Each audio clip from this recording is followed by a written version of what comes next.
Boundaries are pretty straightforward. They're just, you have attention, you have affection, and you have commitment. And you just pull them commensurate with how strong the boundary was.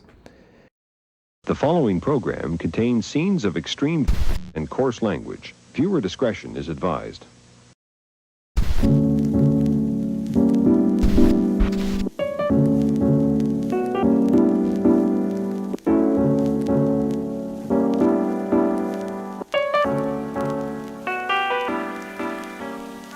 It's kind of funny. Most guys have an idea what's going on with dating and relationships, and it's not what you've been told. Just be yourself, your soulmate will come along someday, I love you but I'm not in love with you, we should just be friends. I'm here to tell you it's all rubbish. I'm here to show you what's actually going on, why people are having problems when it comes to men and women, and what you can do to get past it and thrive. So who am I? I'm Ryan. I'm a guy, like you, who know a little bit about how to navigate relationships, but not enough. So I did what most guys do. I found a bunch of dudes and we started sharing notes, sharing experiences, and came out of it with the wisdom that your parents, your pastor, and your peers were supposed to give you growing up. So what are we doing here? It's simple. Men swapping notes, iron sharpening iron. Welcome to the locker room. I am 27. 5'10", 185 pounds. I lift 5 times a week. I plate 2 for my bench, 3 for squat, 4 for my deadlift. I'm about 17% body fat. And me and the wife smash about 2 to 3 times a week. So she's 22 weeks pregnant and I can't stand the sight of her. She's constantly looking to pick a fight with me over every little thing she can and then barks at me like a dog for the rest of the day. She resents when I STFU, specifically because she wants some kind of reaction. When I don't cave in, she uses her ace in the hole, which is taking our son to her parents. She has me by the balls here because I love my son and I hate to be apart from him. Previously, I've stood in her way when she threatened to take him and she threatens to call the police, and we all know how that would go. But nothing gives her pause to self-reflect. She's incapable of realizing what a huge pain she's being. No matter how much I shut up, stay out of her way, take my boy out, lift and work, she's convinced I'm the monster out to screw her over. And the craziest thing is, in company, she can flip 180 degrees and totally be the sweetest little thing. If I didn't have a kid with this woman, and on any other day, I'd have left by now. Has anybody dealt with this before? I mean, she's pregnant, but the level of abuse and disrespect is nothing short of the product of a diseased mind. The pregnancy can't be an excuse. I have no idea what to do, though. Couple of terms before we get started. Women are the emotional gender. Somebody had to tell you. I mean, it's weird how people treat this as controversial, but you picture somebody who's had their hormones go out of whack once a month since they were 14 years old, or in the case of a pregnancy, 9 months of highs and lows and hot sweats and cold showers and whatever. The point is, a lot of the times emotions are out of the girl's reach. Like, she just doesn't know why she's feeling them. Talk to any guy who's dated a girl for any length of time, and at some point they'll point out that, yeah, I've had a girl that she just sat there crying and didn't know why, or some variation of it. The point is, it buys into that weird equality of the sexes thing where people assume that men and women are essentially interchangeable widgets in a relationship, and it's not the case. Just know, girls are going to be more emotional. A lot of the time, it kind of is out of their control. Now, the best way I've been able to explain it for a guy to understand is picture you when you're so hungry that you just can't even see straight, and that you're definitely more likely to do something silly like steal some food from somebody else's plate, get into a fight, general irritability stuff for being hangry. It's like that, but ramped up to 12 and all the time. We talk about the oak, and I don't think guys understand what it means. There was a great post we had a while back that describes what it's meant to be the oak in a relationship. And a man, generally one of the best things you can provide in a relationship as far as value goes is being the oak. Think of it like an oak versus a rock. A rock just sits there, emotions ping off, bounce off, it doesn't move, it doesn't flinch. It's very inhospitable. But the oak, on the other hand, you can have winds buffet it, you can have all kinds of things buffer against it, and it kind of takes it and absorbs it, and it's fine. So being the oak for a large part of things is just learning not to sweat small details or people's feelings or naughty words being said at you. It's kind of the opposite of following YouTube's community guidelines when it comes to speech, which is probably why we're in the situation we're in. Too much YouTube, people thinking that language filter applies at the home. Well, it doesn't. Now there's another question you can add to that is like, should you put up with that? But that's something for later on. Disrespect. I love hearing about this one. It reminds me of that nice Jersey Shore masculinity where everything can talk about is respect this and respect that, and that's all that matters. But you ask a guy to code that to like specific things, and it's very hard to get a straight answer. For the most part, it codes to, I want people to treat me nicely, regardless of situation. And that's something to think about when you're asking about respect, because respect isn't respect. Karen's weaponizing the kids. Something here is very common in that guys seem to care too much and have a scarcity mentality. In this case, he mentions how every time that he ends up getting the upper hand in some fictional fight that he's picturing in his head, she takes the kids over to his parents, but he wants to tuck them in at night so bad that he will crumble and lose all of his frame. Well, the problem about caring too much about things, being overly invested in things, is it allows it to be weaponized against you and done extremely easy. Question isn't then, does that mean you have to abandon your kids in order to win a stupid fight with your wife? That's not it at all, and that's the spotism interpretation here. What that means is you've got to be willing to lose a game in order to have it not be weaponized against you. And this happens with more than just whether, the wife takes the kids to the grandparents. It can matter for just about everything in a relationship. And it's a strong indicator that you're dealing with somebody who's on the higher end of the emotional spectrum. I don't want to go so far as to call it a disorder, but it's heading in that direction. So my advice for this guy, you're already going to see. Most people, when you hear this, the intuitive answer is just to suck it up. It's because of hormones. It's because she's pregnant. And that is all well and good. And it is all true, but it's not very helpful either. The problem is here, the guy needs a strategy in order to handle a wife that's completely out of control. Now, there's a two-pronged assault to this one. One is just give less Fs. And the second is learn to handle emotions in a constructive way. So the caring less about things. If the girl takes the kids to the grandparents, that's no different than a girl who's angry at you giving you the silent treatment.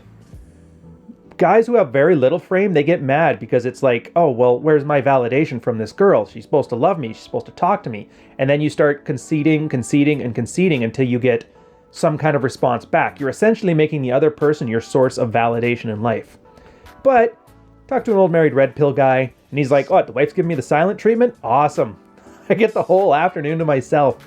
And that's the attitude you got to take towards these kind of situations. You wouldn't be a good father if you didn't like tucking your kids at home at night or reading them a bedtime story. That's a very human instinct, and nobody can fault the guy for, loving his kids. It's what you're supposed to do. But once it gets past that point, and it gets to the point that your act of being the good father supersedes your ability to raise good kids, or you're invested so much in that daddy childlike bond that you're willing to kind of sabotage the long-term health of the kids. And that's what it is, essentially.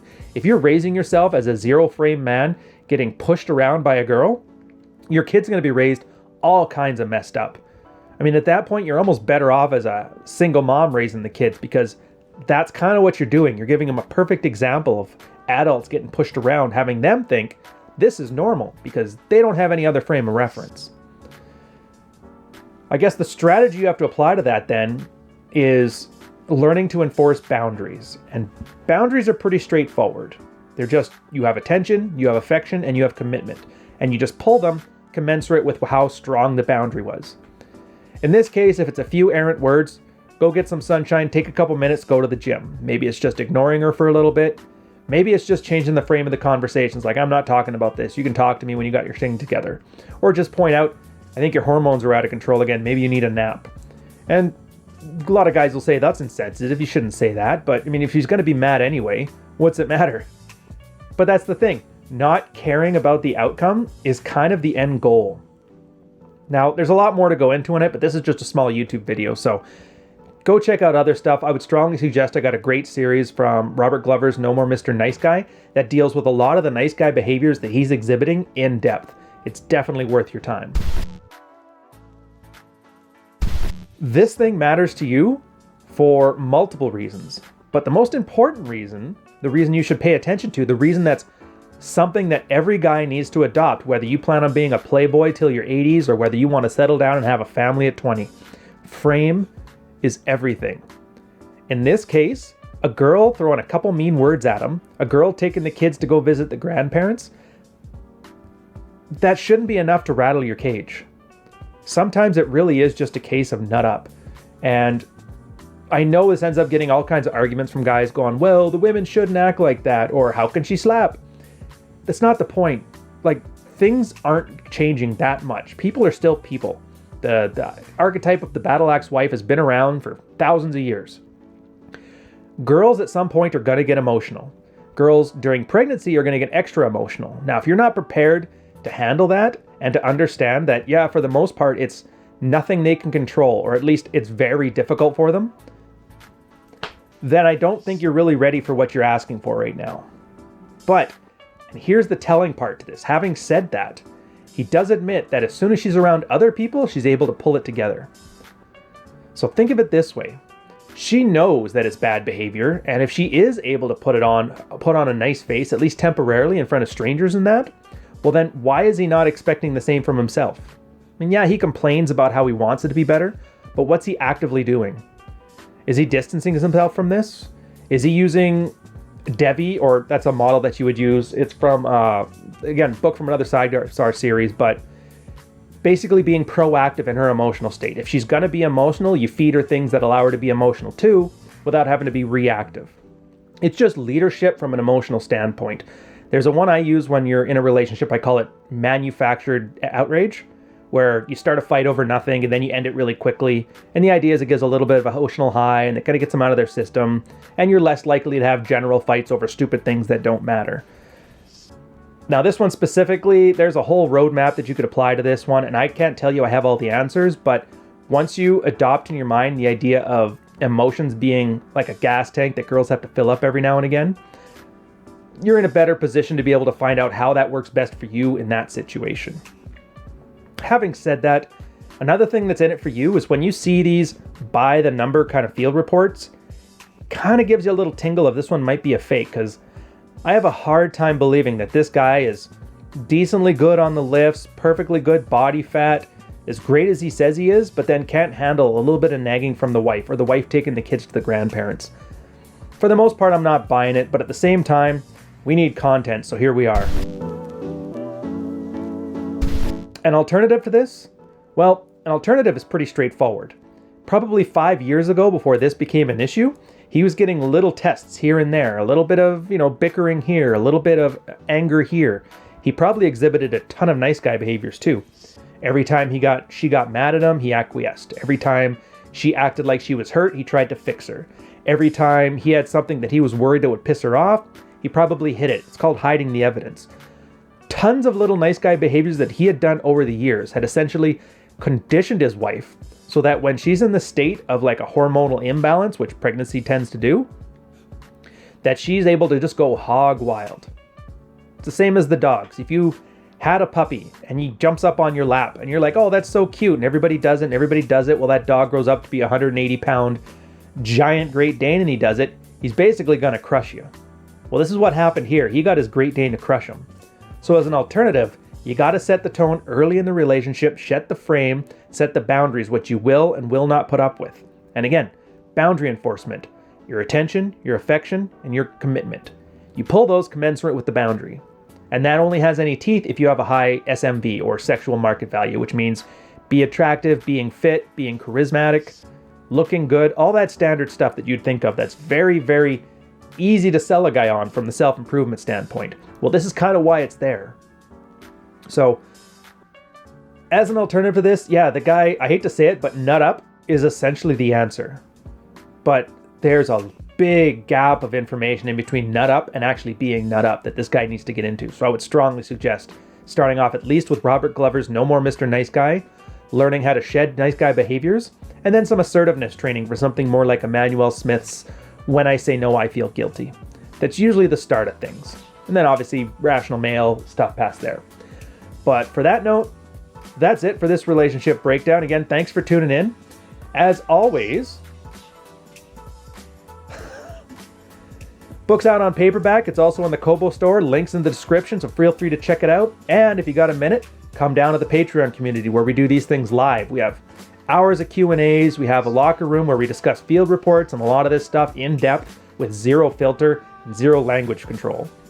But on that note, I'll leave you guys to it. Cheers.